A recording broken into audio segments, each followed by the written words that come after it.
àsìkò yìí ni gbogbo bíkíbi tẹ́ ti ń gbọ́ tẹ́tí wo ìkànnì àràmọ́dá ìròyìn àsìkò ló ń dé sétí ìgbọ́yín látẹnu Olúwaṣèyí Ṣóhùnmí. Síwájú ẹgbọ́ àwọn kókó tó lùyọ nínú ìròyìn lónìí. Àjọ òṣìṣẹ́ orílẹ̀-èdè yìí ti rọ Ààrẹ Bọ́lá Tinubu láti falẹ̀mọ́ ìpinnu rẹ̀ lórí ọ̀rọ̀ owó oṣù òṣìṣẹ́ tó kéré jùlọ. Àjọ Serap rọ Cardoso tó jẹ́ gómìnà ilé ìfowópamọ́ ẹja lónìbó ilẹ̀ wa láti ṣàlàyé ibi tí owó tó tó $100 bílíọ̀nù owó ilẹ̀ wa wọlé sí. Àjọ elétò ìlera lágbàáyé ti dá sí ọ̀rọ̀ àrùn onígbá méjì eléyìí tó rúyọ ní ọgbà ẹ̀wọ̀n Kirikiri ní ìpínlẹ̀ Èkó. Ilé-ẹjọ́ májísírèètì kan ti rán ọmọdékùnrin kan lẹ́wọ̀n látàrí wípé ó lu ọ̀gá rẹ̀ ní jìbìtì. Àwọn òṣìṣẹ́ àjọ ọlọ́pàá ti rọ́wọ́ tó gbajúmọ̀ orí ayélujára kan lórí ẹ̀sùn ìbanilórúkọ jẹ́. Àjọ ẹ̀ṣọ́ aṣọ́bodè ìlú lórílẹ̀‐èdè Italy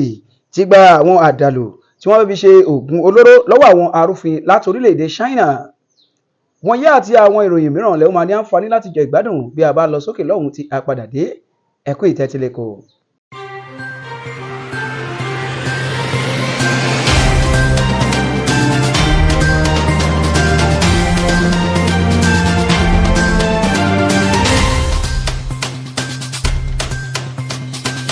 Ẹ káàbọ̀ padà, ìròyìn rèé lẹ́kùnrẹ́rẹ́.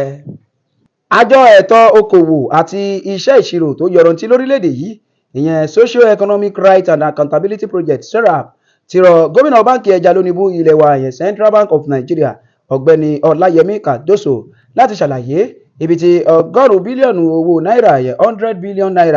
wọlé sí eléyìí tí wọ́n sọ pé ó bàjẹ́. Bákan náà ni wọ́n tún ní kí Cardoso ó ṣàlàyé ohun tí ó wọ̀ nípa bílíọ̀nù 7 mílíọ̀nù owó náírà yẹn $7.2 billion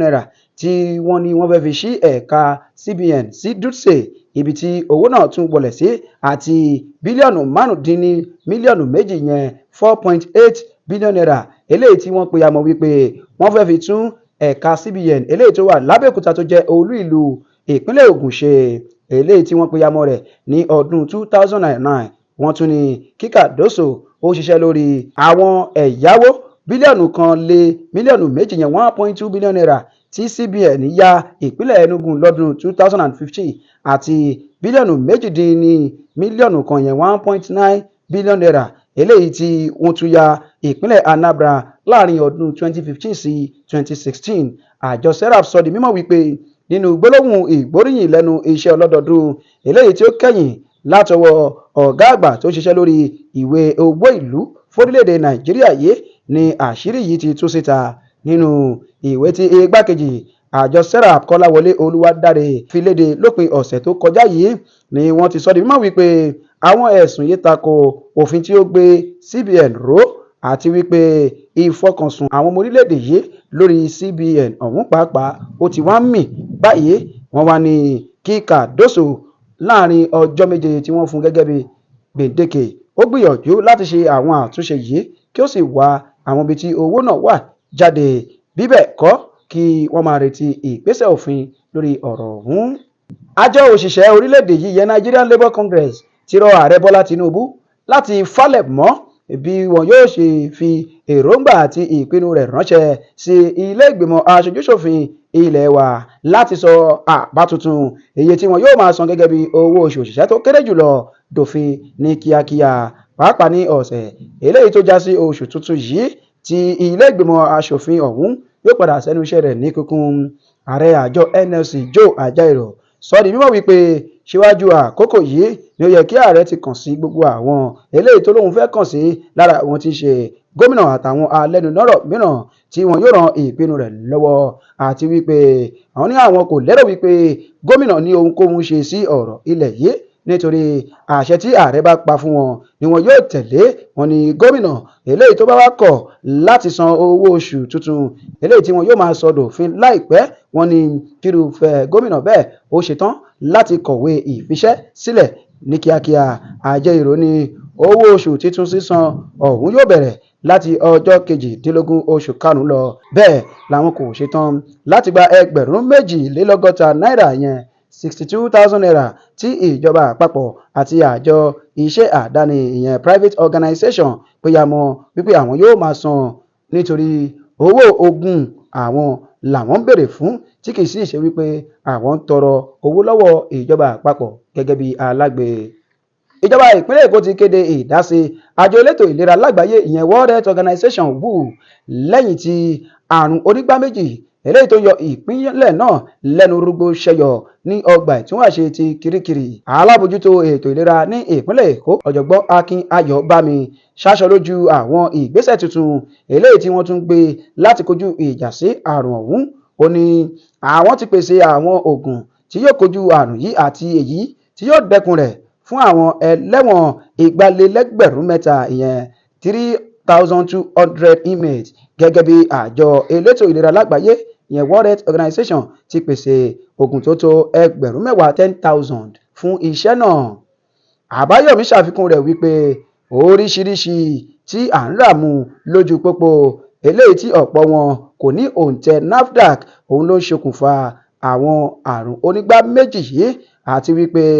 gẹ́gẹ́ bí ìwádìí eléyìí tí ẹ̀ka iṣẹ́ kan lábẹ́ àjọ tó ń ṣètò ààbò àwùjọ ní ìpínlẹ̀ Èkó ìyẹn Lagos State Environmental Protection Agency LASEPA pẹ̀lú ẹ̀ka iṣẹ́ ètò ìlera ní ìpínlẹ̀ náà fi léde. Lákòótán Àbáyọ̀mí ti wá mú dá mùtúmùwà olùgbé ìpínlẹ̀ Èkó lójú wípé gbogbo ìgbésẹ̀ tí ìjọba ń gbé lórí àrùn onígbá méjì yìí yóò so èso láìpẹ́ tí àrùn náà yóò sì di àfisẹ́yìn eléyìí tí eégún fi sọ. Ilé-ẹjọ́ májísírèètì kan tó kalẹ̀ sí Yaba níwájú adájọ́ OY Adéfòpè ni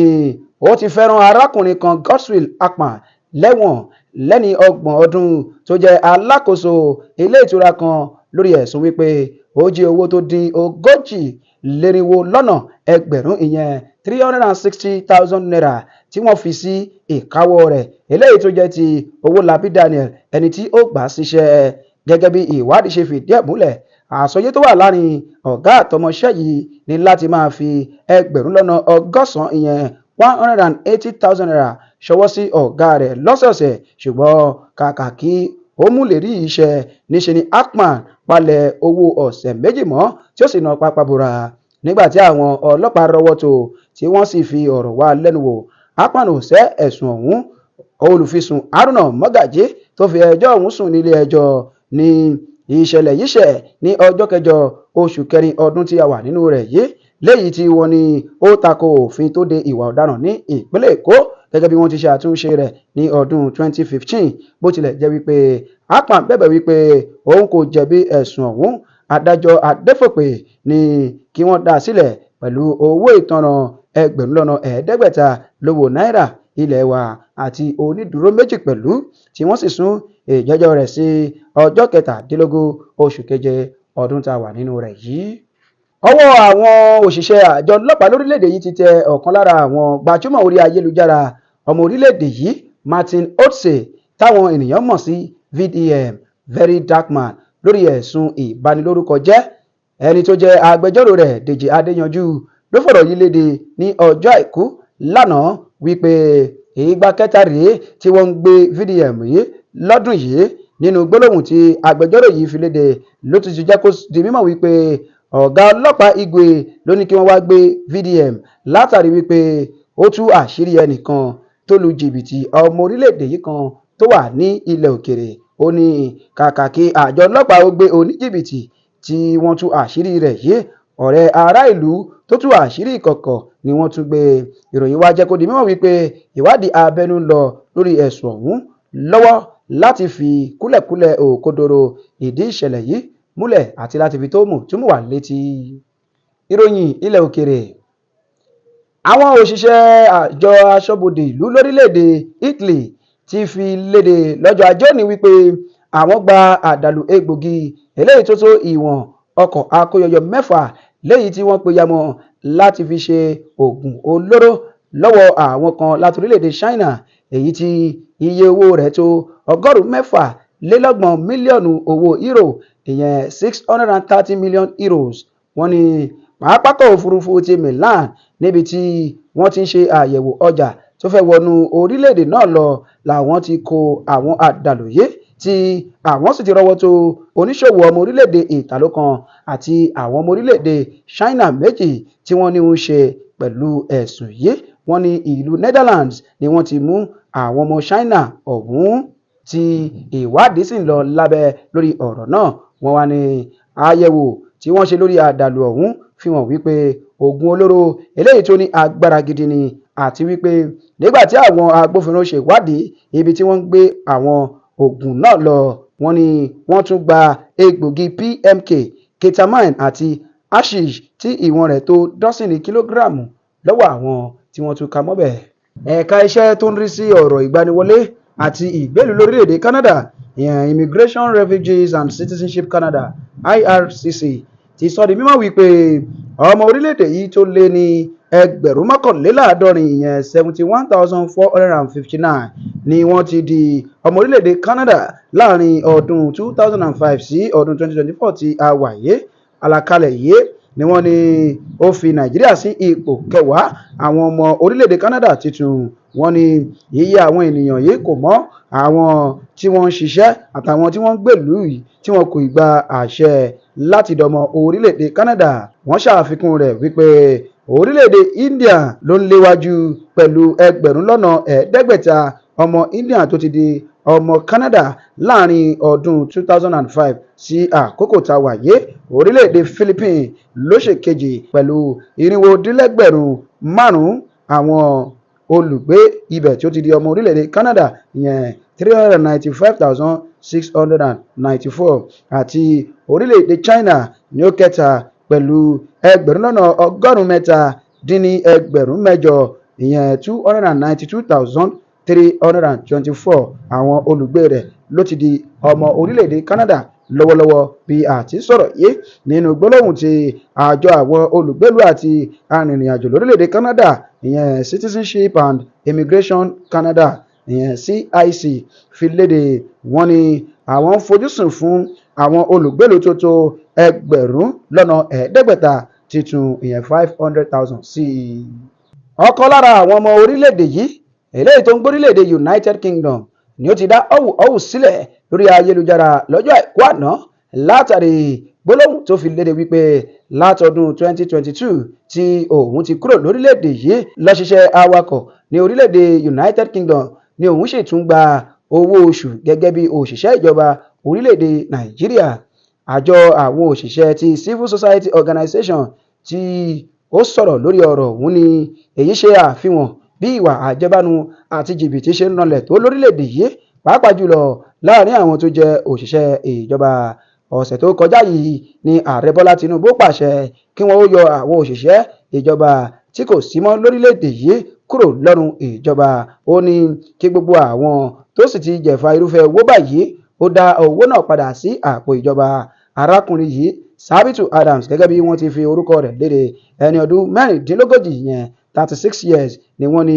ó ti ń gba 150 owó náírà, ìyẹn 150,000 naira gẹ́gẹ́ bí owó oṣù iṣẹ́ tí kò ṣe láti ọdún 2022 títí di sáà yìí, ní ìmòye àti àjọmọ̀ pẹ̀lú ẹni tó jẹ́ ọ̀gá rẹ̀ lẹ́nu iṣẹ́ nígbà tó wà lórílẹ̀‐èdè yìí. Ìròyìn eré ìdárayá. Nínú eré bọ́ọ̀lù àfẹsẹ̀gbá, ikọ̀ agbábọ́ọ̀lù ti Manchester United ní orílẹ̀‐èdè England ni wọ́n ti falẹ̀ mọ́ gbígbé agbábọ́ọ̀lù ọwọ́ iwájú ọmọ orílẹ̀‐èdè yìí kan nínú ikọ̀ Napoli, yẹn Victor Osimhen, ẹni ọdún 25 years, lẹ́ni tí àwọn ikọ̀ agbábọ́ọ̀lù bíi Chelsea, Arsenal àti PSG pàápàá ni àwọn nífẹ̀ẹ́ sí láti gbé, ṣùgbọ́n tí ọ̀rọ̀ náà kò wọ̀ láàrin ìgbìmọ̀ ikọ̀ Napoli àti wọn látàrí bí Napoli ti ní 100 mílíọ̀nù sí 140 mílíọ̀nù lówó euro, yẹ 120 to 130 million euros làwọn yóò ta agbábọ́ọ̀lù ọ̀hún, léyìí tó ń fa àwọn ikọ̀ tá a mẹ́nubà yìí sẹ́yìn láti gbé Osimhen. Bí ẹ kò bá gbàgbé wípé ní sáà tó kọjá yìí ní ikọ̀ agbábọ́ọ̀lù kan lórílẹ̀‐èdè Saudi Arabia fi 103 mílíọ̀nù owó euro, ìyẹn 300 million euros lọ ikọ̀ Napoli láti gbé Osimhen, lẹ́ni tí àwọn pàápàá rà ní mílíọ̀nù 85 owó euro, ìyẹn 75 million euros, ṣùgbọ́n tí wọ́n kọ̀ jálẹ̀ látàrí bí agbábọ́ọ̀lù ọ̀hún ti ṣe ń kó wọn yọ nínú àwọn ìfẹsẹ̀wọnsẹ̀ eléyìí tó pọ̀. Wàyí o, ikọ̀ Manchester United ti wá ní àwọn yóò fi owó lé agbábọ́ọ̀lù ọwọ́ iwájú rẹ̀, ìyẹn Rasmus Hojlund, láti gbé Osimhen nítorí ìwúlò rẹ̀ kí ó lè máa pa ìtú eléyìí tí ó ń pa nínú ikọ̀ Napoli ní orílẹ̀-èdè England pẹ̀lú.